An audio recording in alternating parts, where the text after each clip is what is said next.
Hey guys, welcome back to Balanced Mind Stoic Life. About 3 weeks back, we embarked on a journey to create a community spanning across YouTube, Facebook, and Instagram to help those in substance use recovery and suffering from mental health disorders while teaching them an ancient Greek and Roman philosophy called Stoicism. Before we get more into the channel, today's video is going to be a raw, unedited video that lets you guys know who I am. For those of you that have known me for a majority of my life, you all know.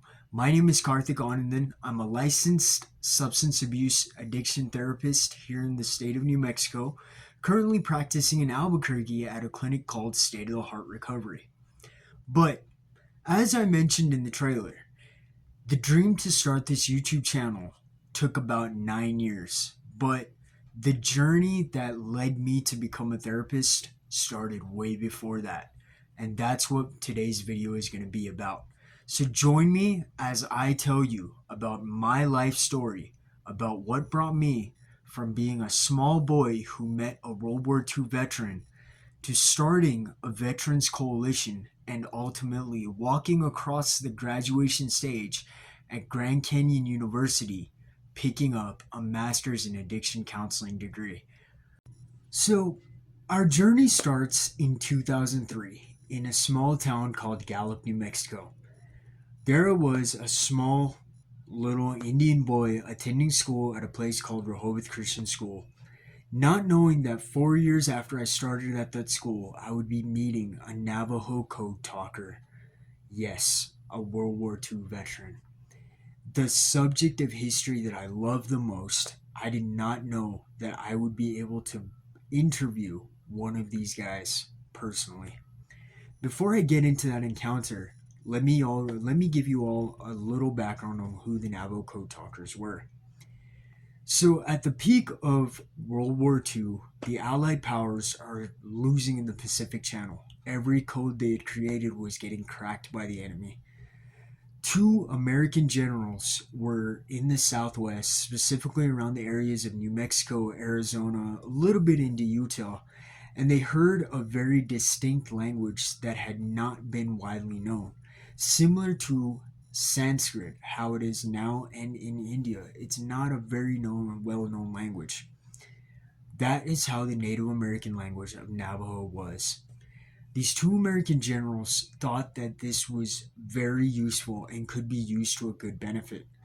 They found a few of the local Native American Indians and recruited them into the military base. The first group of 15 were held at top secret clearance. They could not report to their family. They were not allowed to tell their family what they were doing. But what they were doing was sitting inside a military base, creating the most unbreakable code of more than 5,000 words that would help the Allied powers win the Pacific Channel of World War II.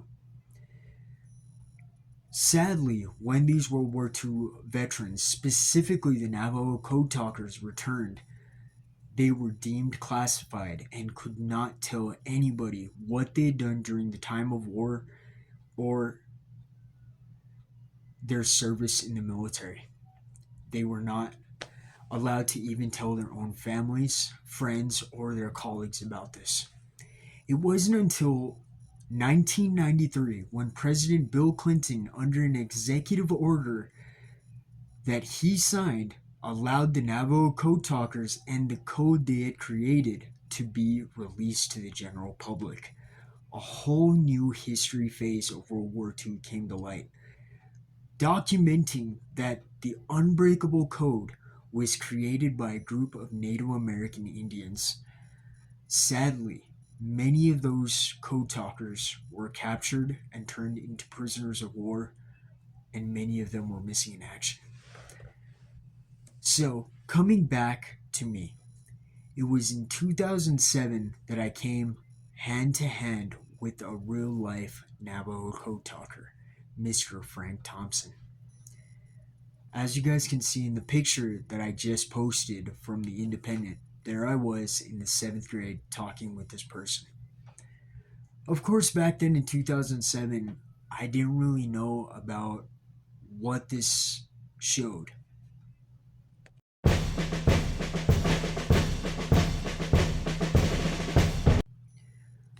So that newspaper clipping that you guys just saw was about 4 years after I joined Rehoboth Christian School. There I was as a mid schooler talking to a Navajo Code talker.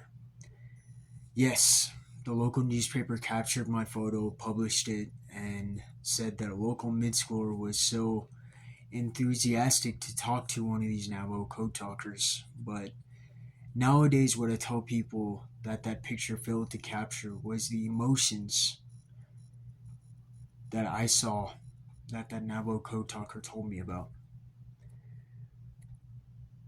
When he returned from the Pacific Channel, he could not explain to anybody the assignment he had done. He couldn't explain to his kids why, when his son's truck backfired, he would immediately dive, hitting the floor, covering his head with his hands, and start screaming, "Get down, get down, get down." Or why he would wake up at night with such severe night terrors.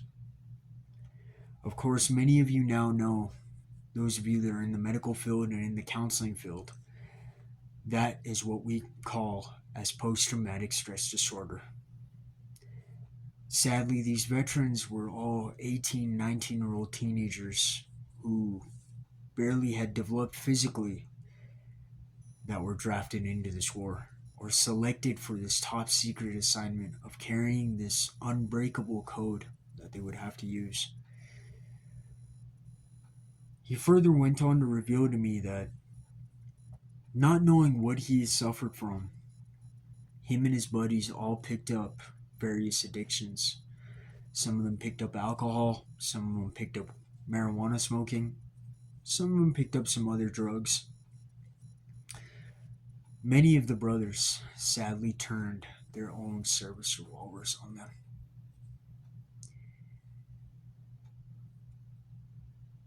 Even at that young age, something inside me stirred and told me that my life pursuit and my life journey would be moving towards a way where whatever career I went into, I could dedicate it towards helping veterans. Little did I know that God would be having me on various journeys until I got to where I am today. So after that encounter with that Navajo Code talker, I continued on and I graduated from Rehoboth Christian School in 2011. It was in my 4-year journey of high school that I came to learn about Stoicism. My first introduction to Stoicism was the 4 main principles that they teach of courage, wisdom, temperance, and justice.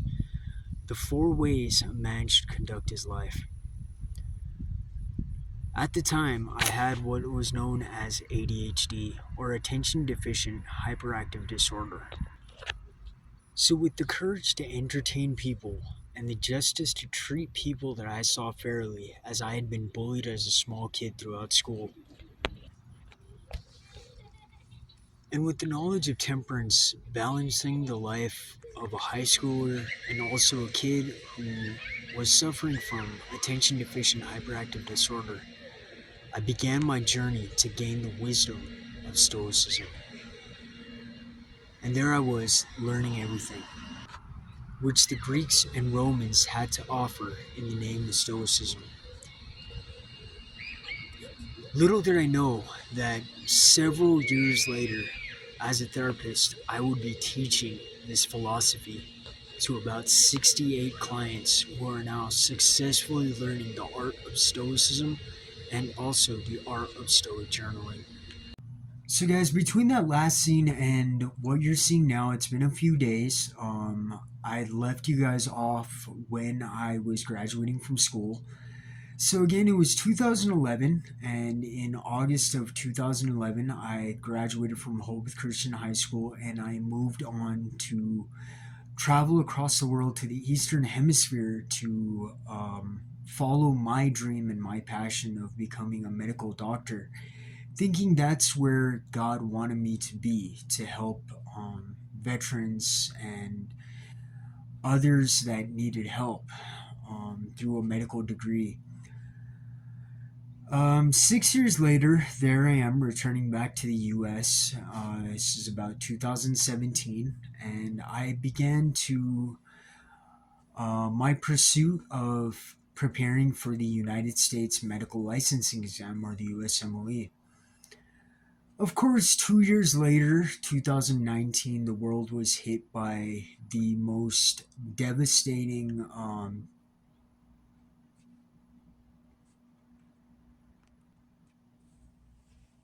life changing pandemic. We all remember the COVID 19 pandemic. There was a series of lockdowns, families were divided, we couldn't see our loved ones. And it was during that time that my father and I really bonded. And um, I known my father to be a cardiologist by passion and by choice, and someone who loved what he was doing for a period of about 26 years. And to finally see him come home and decide that this is no longer what I want to do. The medical field has changed, and I don't find passion or the heart or desire in what I'm doing anymore. And so my father sat me down one day and he told me that, you're so young, you still have time, under your belt. Don't get to where you're at my age of 65 and decide that, when I had the opportunity, I didn't take it. I didn't do something else. And so there I was, contemplating between, do I continue this path of USMLE and becoming a bedside doctor, or do I follow my father's words and look for something else? And I thought about it for a period of 2 or 3 days, and again, God came knocking on my door with a new opportunity, and I guess this is where He wanted me to be.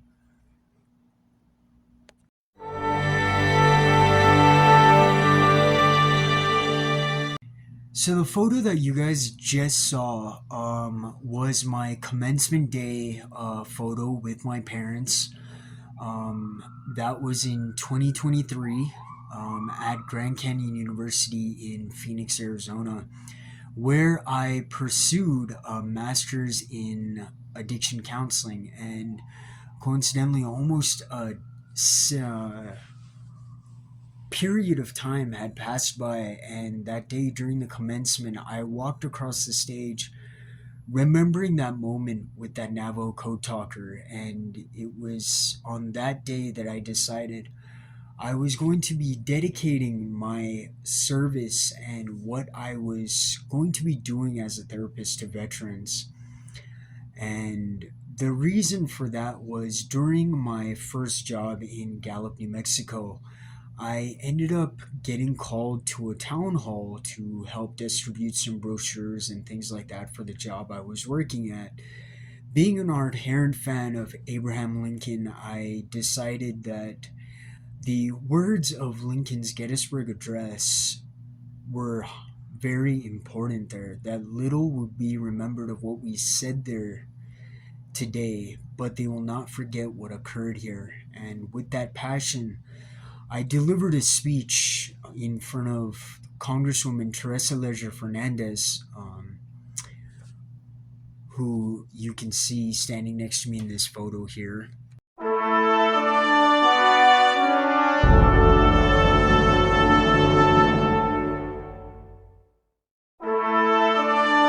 And coincidentally, about 3 weeks later, I delivered another speech in front of Senator Ben Ray Lujan and also the Field Officer General Cesar Romero, whose photo will come a little bit later.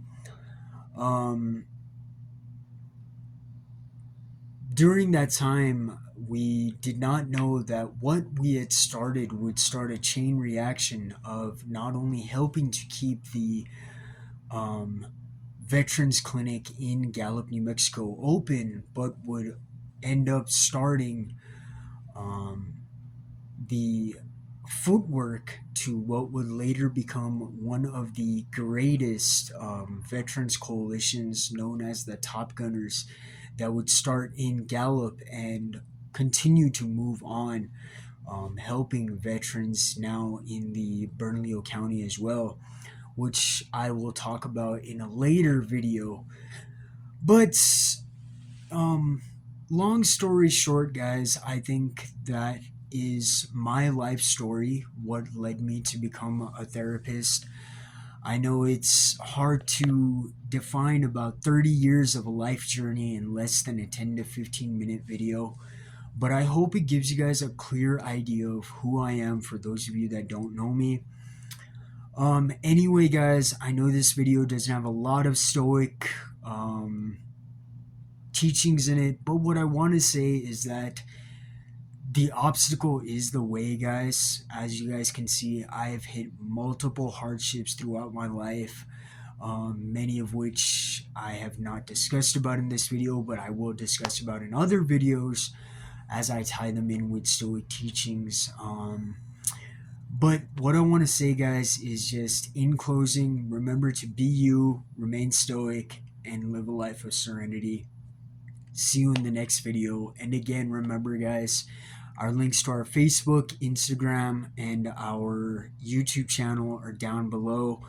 The link to my Gmail also is down below if any of you guys want to share some personal comments or would like to see more out of this channel. Please let me know. There's going to be some new different kind of material coming around, guys, on this channel. We're looking forward to releasing things that you have not seen on other Stoic YouTube channels. So look forward to that. And again, thank you for being a part of this journey. And for those of you that are newly subscribing, welcome to the Stoic family. I welcome you in with a whole heart. And I hope that you find something useful in this video. Again, guys, don't forget to like, share, and subscribe to this channel, and also tell others to do the same. Thank you, and hope to see you soon in another video. Bye.